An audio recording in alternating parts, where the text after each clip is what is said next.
Halo semua, selamat datang di channel kami, Jurnal Kriminal bersama saya Atika Walo. Bagi Anda yang menyukai pembahasan tentang kasus-kasus kriminal, kami sengaja membangun channel ini untuk Anda. Jangan lupa untuk mendukung channel kami dengan cara subscribe, like, komen, dan share ke media sosial yang Anda punya. Seorang wanita bernama Glenna Durham dan Marty, mereka telah dekat sejak tahun 1980-an di wilayah Michigan, Amerika Serikat. Awal mereka dekat di mana Marty mengajak teman-temannya ke sebuah sinema dan di kumpulan itu Marty terpesona melihat Glenna. Glenna juga jatuh cinta pada pandangan pertama kepada Marty hingga Glenna menato nama Marty di tangannya. Dan sejak saat itu mereka menjalin kasih.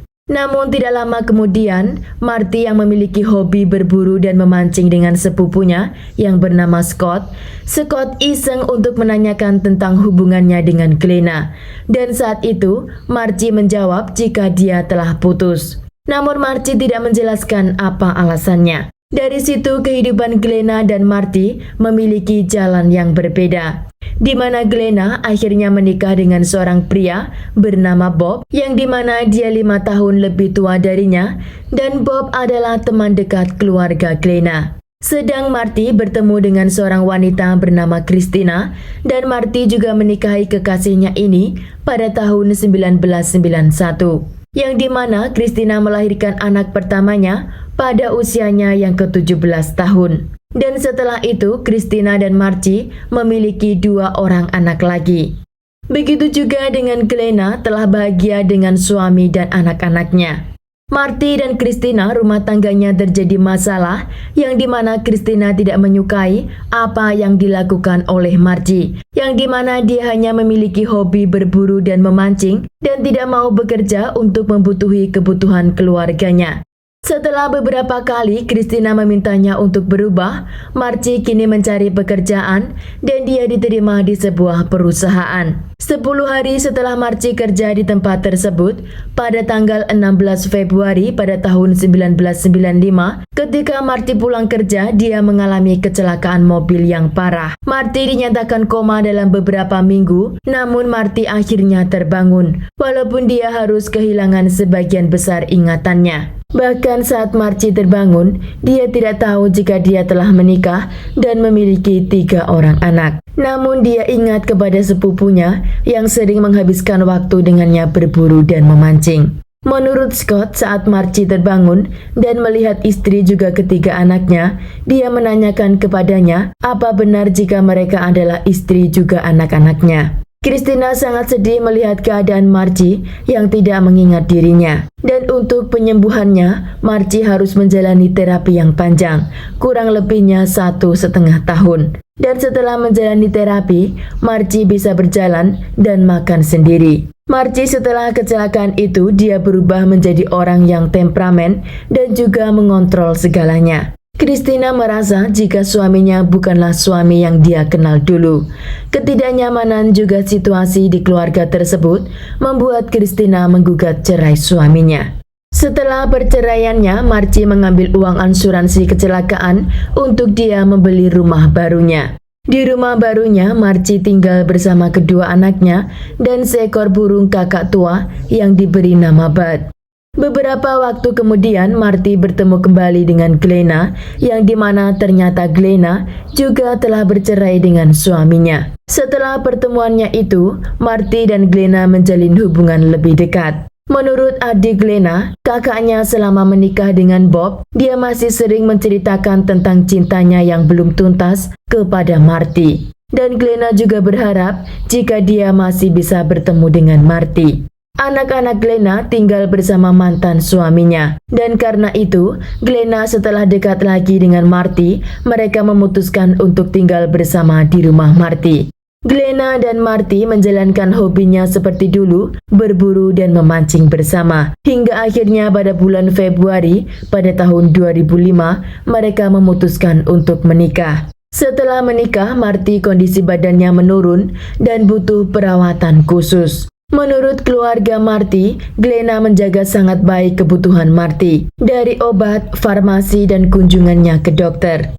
Glenna dalam merawat Marty, dia mendapat uang sebesar $3.153 per bulan atau setara 44 juta rupiah. Sedang Marty mendapat uang dari kecelakaan itu sebesar $1.100 per bulan atau setara 15.500.000. Uang yang Glenna terima di dalam rumah itu sudah lebih dari cukup untuk mereka menikmati hidup.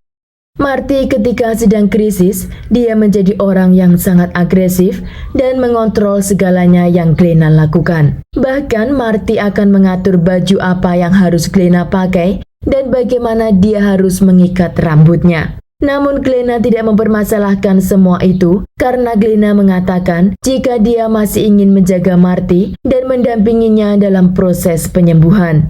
Menurut kedua anak Marty, hidup dengan ayahnya selama 6 tahun dengan keadaan dan sifat ayahnya yang temperamen juga sering marah tanpa alasan membuat mereka memutuskan untuk tinggal bersama ibunya, yaitu Christina. Setelah kedua anak Marty meninggalkan rumah tersebut, Marty hanya tinggal bersama dengan Glenna. Marty dan Glenna sangat dekat dengan tetangganya kanan dan kiri. Namun pada tanggal 12 Mei pada tahun 2015, tetangga Marty merasa khawatir karena tidak melihat Marty dan Glenna keluar rumah selama 24 jam, yang dimana itu bukan kebiasaan mereka. Salah satu tetangganya mendatangi rumah Marty dan mengetuk pintunya. Dari dalam rumah itu terlihat sangat sepi dan tidak ada jawaban apa-apa. Dan karena dia melihat pintunya tidak terkunci, maka dia putuskan untuk masuk dan melihat anjing Marty. Di dalam rumah itu, tetangganya melihat Marty dan Glenna tergeletak di lantai dengan cairan merah. Tetangganya langsung memanggil polisi, dan polisi menduga jika Marty dan Glenna adalah korban perampokan, yang dimana kedua korban terlihat memiliki luka tembakan di kepala. Namun setelah dilihat barang dari rumah itu, tidak ada barang yang hilang atau rusak. Setelah lebih dari 1 jam polisi berada di dalam rumah itu, polisi mengecek denyut nadi kedua korban. Dan ternyata Glenna masih dalam keadaan hidup. Ambulans segera dikirim ke rumah tersebut untuk membawa Glenna ke rumah sakit. Namun karena luka tembakan di kepala Glenna, dokter mengatakan jika kemungkinan Glenna bertahan sangat rendah. Dari dalam rumah Marty, polisi mendapatkan senjata api kaliber 22 yang diduga adalah senjata yang digunakan oleh pelaku. Dan senjata itu ditemukan di bawah sofa ruang tamu. Karena polisi tidak memiliki pelaku yang patut dicurigai, polisi memintai keterangan kedua anak Marty yang dulunya pernah tinggal bersama mereka. Menurut kedua anak Marty, Glenna dan ayahnya sering bertengkar hanya masalah yang sepele. Dan anaknya Marty mengatakan jika ayahnya menjual sebagian obat yang seharusnya dia konsumsi. Penyelidik menemukan jika Marty hanya mengkonsumsi sebagian kecil dosis untuk perawatannya antidepresi. Dan ternyata Marty melakukan penjualan obat itu untuk mendapatkan uang lebih. Karena Marty ingin segera melunasi rumahnya. Dan setiap bulan Marty bisa mendapatkan uang tambahan. Dari penjualan obat itu, Marty bisa mendapatkan uang tambahan sebesar 2-4 ribu dolar. Di hari kedua setelah kejadian, kedua anak Marty meminta izin kepada polisi untuk dia masuk ke rumah ayahnya dan mengambil burung kakak tua dan juga barang-barang milik ayahnya yang masih berharga. Saat memilih barang-barang di rumah tersebut, mereka menemukan amplop yang berisikan banyak surat yang ditulis oleh Glenna untuk anaknya dan juga mantan suaminya. Yang dimana di surat tersebut intinya Glenna meminta maaf kepada anak dan mantan suaminya. Penyidik juga menemukan jika hutang-hutang atau cicilan rumah yang seharusnya Marty bayar masih banyak yang menunggak. Dan rumah tersebut sudah dimasukkan ke lelang pada tanggal 12 Mei pada tahun 2015, sehari sebelum kejadian. Kedua anak Marty tahu jika keuangan di dalam keluarga ayahnya, Glenna lah yang mengelola. Sedang Marty rela menjual sebagian obatnya untuk segera melunasi cicilan rumah. Namun kenapa cicilan rumah masih banyak yang menunggak? Penyidik terus menelusuri kasus tersebut hingga mereka menemukan jika Glenna suka menghabiskan waktu luangnya di sebuah penjualan tiket loteri. Dan setelah dicek, Glenna telah hilang kendali mengejar tiket-tiket loteri, yang dimana Glenna akan menghabiskan sebanyak 50-100 dolar, dan itu dia lakukan 3-4 kali seminggu. Glenna dan Marci juga sering mendatangi sebuah kasino sebanyak 2-3 kali seminggu. Tercatat pada tahun 2010, Glenna dan Marci telah menghabiskan uangnya di kasino lokal sebanyak 75.000 dolar. Polisi mengatakan jika uang yang Marci terima dari obat juga asuransi kecelakaan telah dia habiskan di kasino. Oleh karena itu, cicilan rumahnya tidak terbayar. Polisi juga mengatakan jika peluru yang menembus kepala Marci adalah dari pistol kaliber 22 yang ditemukan di bawah sofa. Dan inilah kesimpulan dari polisi tentang apa yang terjadi. Menurut polisi, Glenna lah yang telah menembak suaminya, dan setelah dia meninggal, Glenna menulis surat untuk anak dan mantan suaminya. Lalu Glenna menembak tubuhnya sendiri dan menyembunyikan pistolnya di bawah sofa. Lalu dia berjalan dan berbaring di samping tubuh suaminya yang sudah meninggal dunia. Namun polisi masih menunggu hingga Glenna bangun untuk dimintai keterangan karena hanya dialah yang tahu apa yang terjadi. Selama lebih dari sebulan Glenna dalam keadaan koma, dan setelah Glenna tersadar, dia dinyatakan hilang sebagian ingatannya. Polisi juga memeriksa handphone milik Glenna, dan di handphone tersebut polisi menemukan jika Glenna di hari kejadian dia mencari informasi di internet bagaimana cara menggunakan senjata api. 5 bulan setelah hari kejadian, Glenna dinyatakan telah sembuh, dan polisi meminta kepada Glenna untuk menjelaskan apa yang terjadi. Polisi menanyakan dengan semua bukti yang telah mereka kumpulkan. Namun Glenna mengatakan jika dia tidak ingat apapun yang terjadi di hari itu. Dan dia mengatakan jika tidak mungkin dia melakukan itu kepada suaminya karena dia sangat mencintai Marty. Glenna juga tidak ingat jika dia melakukan pencarian tentang bagaimana menggunakan senjata di internet. Jika tentang surat, Glenna mengatakan jika dia selalu menulis surat untuk anak dan mantan suaminya, hanya untuk melepaskan perasaan yang ada di hatinya. Karena polisi tidak mendapat pengakuan Glenna, maka Glenna dinyatakan bebas.